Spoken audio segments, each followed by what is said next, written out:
na yoo xam ne ay mbir la yoo xam ne dafay am ci àdduna bi jamono ji bu nekk ay mbir nag nekk actualité je pense que ku ci nekk rek day évident nga wax ci ku ci nekk aussi jéem ci def li nga xam ne mooy sa analyse joxe ci sa gis-gis et comme ni ñu koy waxee certes nag domaine bu complexe la mais actualité la gis nañu ni comme ni nga ko waxee États-Unis actuellement dugg na ci guerre ba avant-hier la lancé ay missiles visé woon ay sites nucléaires yu toll ci ñett yoo xam ne ñu ngi fële ca Iran bon d'après les informations venant du côté américain nee nañ ces sites-là ont été détruits d'après les informations venant du côté iranien ñu ne sites yooyu noonu détruire wuñu ko et d'ailleurs même les États-Unis ont dépensé plus de 300 millions de dollars yoo xam ne France daal di xëddeem la maanaam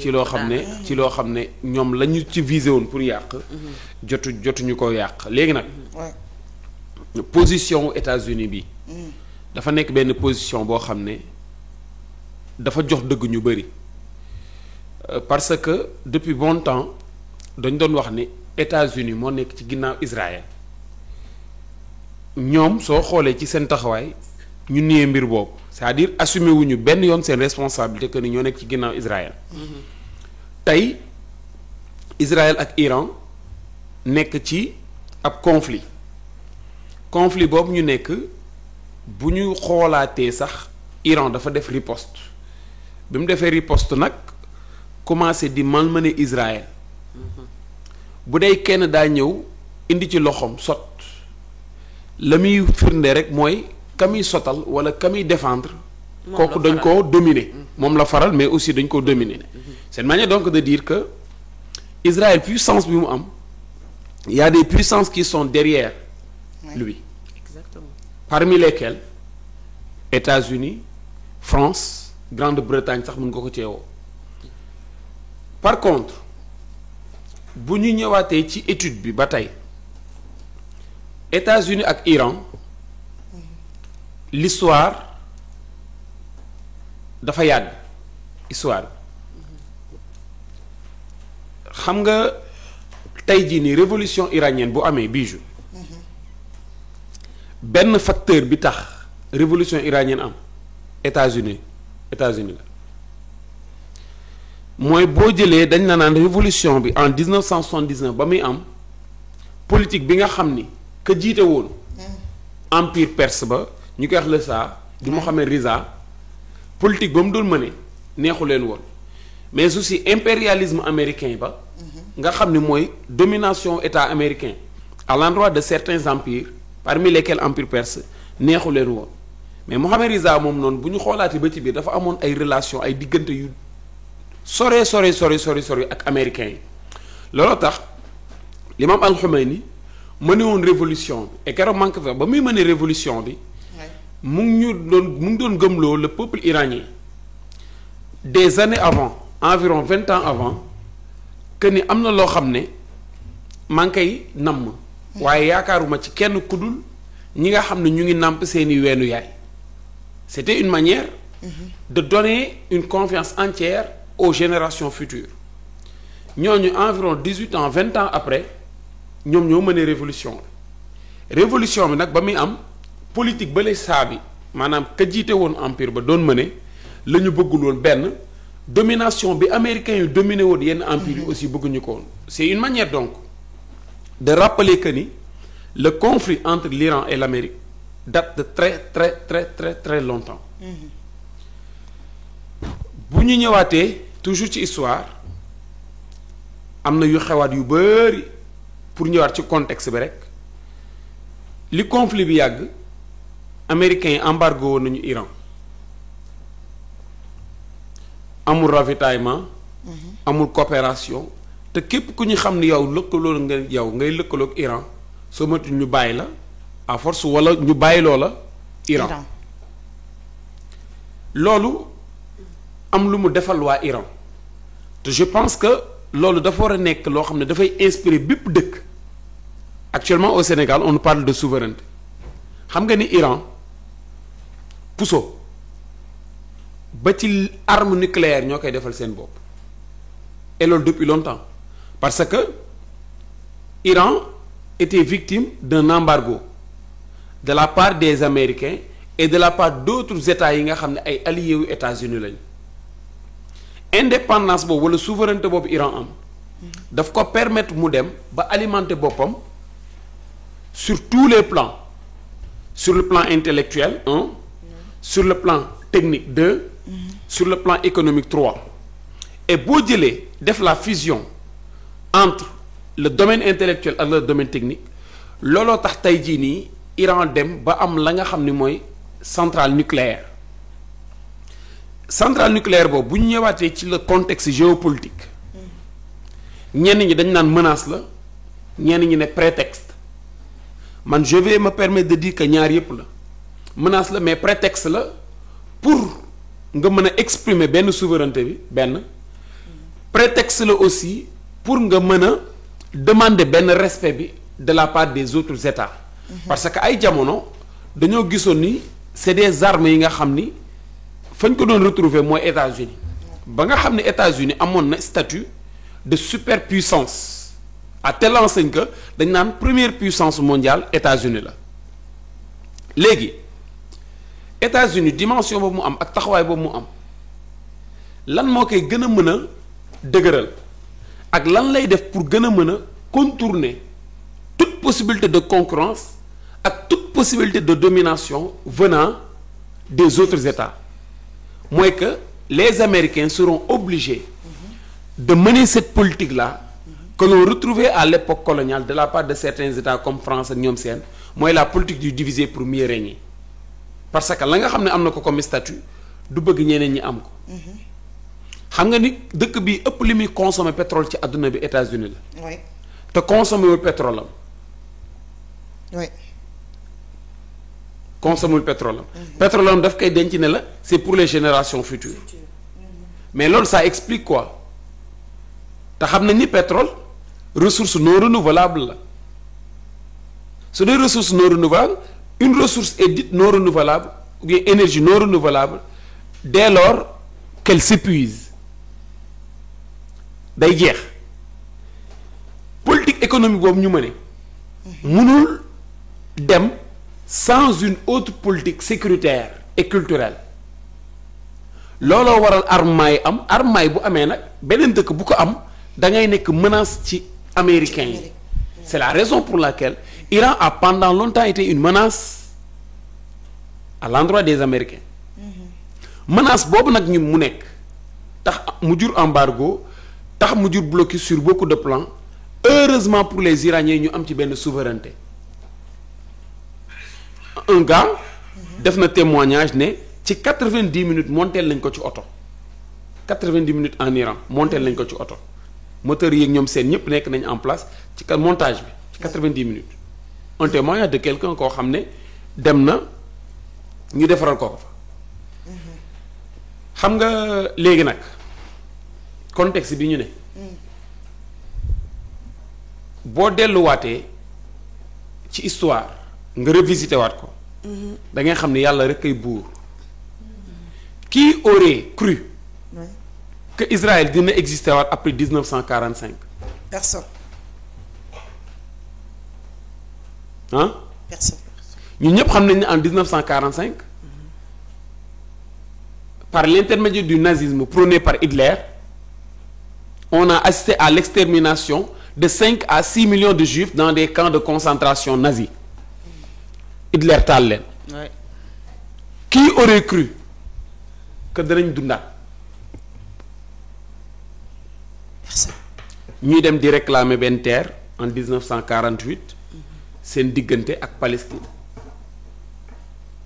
guerre bi yàgg trop ba ni jeexul ñu am benn puissance boo xam ne une partie de cette puissance hérité nañ ko des autres pays jël Palestine di ko massacrer face à cette injustice mondiale Iran riposté wul de parce que suñu ñëwaatee ci les principes du droit international humanitaire dañ la naan dafa am lañ ñuy wax conflit armé international qui oppose des pays conflit armé yooyu noonu selon les règles du droit tu n'as pas le droit de protéger benn état boo xam ne amoo leen ay accords militaires wala amoo leen ay accords wala amoo leen ay coopération sur d'autres plans ba nga xam ni moom menace bu pesé wu ci moom dana pesé wu ci yow pour nga mën a riposter. C'est la raison pour laquelle ñu bëri doon nañu wax ni ñu ngi seetaan Palestine mais am na ci ñoo xam ne ñu ngi doon seetaan Palestine am na ci ñoo xam ne seetaan nañu Palestine c'est pour obéir aux règles du droit international qu'ils ne pouvaient pas participer au conflit armé pour ne pas dire à la guerre. Tey jii nag Iran riposte bi mu def benn argument la pour tontul waa Palestine ak pour tontul ñële mais daf ko def indirectement parce que dafa subir peut-être ay attaques israéliennes ba pare pour def ko États-Unis nag bu ñu ñëwaatee ci contexte bi bu ci duggee bett lu ñu bëri ndax c'est pour protéger ses intérêts seen président lu mu wax seen président lu mu wax guerre bi def na pour l'instant 12 jours mu woote cessez-le-feu ne cessez-le-feu bi nag Iran ak Israël ñëpp sax ñoo ko woote nañ def cessez-le-feu qui va perdre pour yéen su li amee les Américains vont perdre Israël day perdre presque la guerre a fait 600 morts et des dégâts matériels. guerre moom kenn du ci gañ. kenn du ci gagné Israël pensant que kenn du mës a waddal brique ci dëkkam. Actuellement psychologiquement israéliens ils sont abattus en commençant par Netanyahou mi le premier ministre. mi nga xam ne mooy commandité lépp ba tey ñu ngi bombarder Gaza. mais bombardement yi ñu doon gis jamono yee ak yii est-ce que bokk na wàññeeku na nañ doon acharné woo parce que dañoo am koo xam ne dañ ko jàpp di dóor ak benn adversaire boo xam ne buñ ko dóoree mu fayu te soo moytul fayoo mooy gën a metti fuuf dóor ba nga ko dóor y a problème dañoo def contournement dem woote ji wàllu ban États-Unis lors des premiers jours qu'est-ce que Trump avait dit ba xam danañ ci duggam duñ ci dugg dinañ leen wax après. balaa boobu di jot mu attaqué. après taxaw yuuxu victoire ne on a atteint 3 sites nucléaires iraniens. ñu nekkoon ci ay souterrains. Iran ne leen non loolu amul. fa ngeen jot a laal sax ñun utiliser. foofu baaxul fa ngeen jot a laal sax ñun utiliser tuñ ko. vous imaginez. détroit d'Ormuz ba la ñu tëj. fa nga xam ne fa la ravitaillement pétrole bi di jaar pour dem dëkk yu bëri du arranger américains yi moom mi nga xam ne utiliser lu pétrole am. du arranger les autres pays pétroliers ñoom Qatar ak ñenn ñi nga xam dañuy consommer pétrole ay Turquie ak ñoom seen. Iran bu ko tëjee dafay gañewaat foofu. je sais pas si je me fais comprendre. bien sûr que si. autant donc que arme nucléaire nekk prétexte. autant guerre bi tamit conflit dafay nekk prétexte ñenn ñi wane seeni doole. ku nekk natt sa bopp. ku nekk natt sa bopp. Russie actuellement recevoir na ministre des affaires étrangères bu Iran Poutine recevoir na ko pour ñu wax mais même Russie boobu noonu boo ñëwaatee. da nga gis ne taxawaay bi nga xam ne taxaw na ko saful yàpp saful jën. saful yàpp saful jën dafa dañoo bëgg a nekk neutriote parce que dafa am benn politique bi nga xam ne Iran mu ngi koy politique. étranger wul arrangé wu leen parce que république islamique la. mais bu ñu demoon ba ni far day am on n'allait jamais imaginer Russie ànd ak États-Unis Russie Chine Corée du Nord. mais ñoom taxawaay bi nga xam ne war nañ koo taxaw dëgg pour ranger wu ci côté Iran dafa des et boo gisee iraniens yi tamit ci seeni kàddu ak ci seeni démarche ils tentent de faire savoir à la communauté internationale entre guillemets que ni non seulement wéet nañ ci en réclamant une certaine souveraineté pour montrer que ni mën nañ demal seen bopp. Russie boobu tamit collaboration yi nga xam ne war na ko am ak ay Iran ñoom seen lu ko arrangé la xam nga lu tax. Russie territoire am dafa occuper ñaari continent Europe ak Asie. munu cee ñàkk bañ a taq et bu ñu demee pendant longtemps le seul territoire bi nga xam ni on y remarque une présence militaire russe mooy Syrie gaz bi nga xam ne Russie mu ngi koy ravitailler au niveau des pays de certains pays d'Europe jëlee ko Asie fa lay jaar te pendant longtemps embargo bi nga xam ne yenn dëkk yi bëgg nañ koo embargo Russie foofu la ñu bëgg a tabax ab yoon ba nga xam ni dana leen permettre ñuy jëlee di gaz ci yeneen dëkk asiatique certains pays européens ci yeneen dëkk asiatique sans pour autant Russie di leen ravitailler gaz te boobaa économie Russie dafay ndërmeelu moo tax Russie teg fa benn présence militaire pour yenn yoon yi ñu bañ ko faa mettre en place pour faciliter l'échange de gaz entre certains pays asiatiques et certains pays européens loolu tax enjeu sécuritaire boobu dafay duggaat en même temps enjeu économique boobu dafay duggaat de la part de la Russie moo tax Russie mu neex ko def ci dugg mu naqari ko def ciy dugg nam ciy duggee nag looloo nekk problème du ànd ak américains yi même su dee day ànd ak Iran ci ànd gu nga xam ne gëmmu ko day préférer ànd ak moom ka ànd ak américains yi Chine day préférer ànd ak ñoom Iran ak Russie ka ànd ak américains yi parce que Chine moom la ko ci gën a ñor mooy l'économie nan lay fexe ba gagner statut de première puissance mondiale économique et en 2001 gars yi dañuy wax la ñuy wax ne l'événement le plus marquant crash bi nga xam ne amoon na septembre 2001 États-Unis ak yooyu avion ba no gars yi nañ en 2001 l'événement le plus marquant mooy l'adhésion de la Chine au niveau de l'OMC l'Organisation mondiale du commerce foofu la mbir yi bouleversé wu économiquement parlant ci la projeté nag war a jëm 2050 loolu yëpp nag c'est des choses yi nga xam ni tey jii nii mënoo wax guerre bi nii te waxoo ko actuellement tu peux pas parler de ce conflit là entre Iran et Israël te waxoo ko parce que ku ci nekk da ciy dugg mais ku ci nekk rek daf cee am la nga xam ne moom la ci namm pour mu jëlee ko ci conflit bi pour résumer daal defe naa loolu laa amoon la ma cee wax ca la nga xam ne États-Unis dugg na ci dem taqal Iran ba pare woote cessez-le-feu actuellement daal bon ñu xool fan la wànnante di mujjee bëtam mais les derniers mots ne sont pas encore dits. am na solo yaa jàng géopolitique nag. les derniers mots ne sont pas encore dits. kon daal en résumé mën nañ comprendre que ni le fait que les États-Unis soutiennent li nga xamante ne moo ni l'Israël militairement et diplomatiquement contre l'Iran c'est parce que dafay éviter une guerre directe. waaye tamit pour assurer li nga xamante ni. moo di ses intérêts stabilité au Moyen-Orient.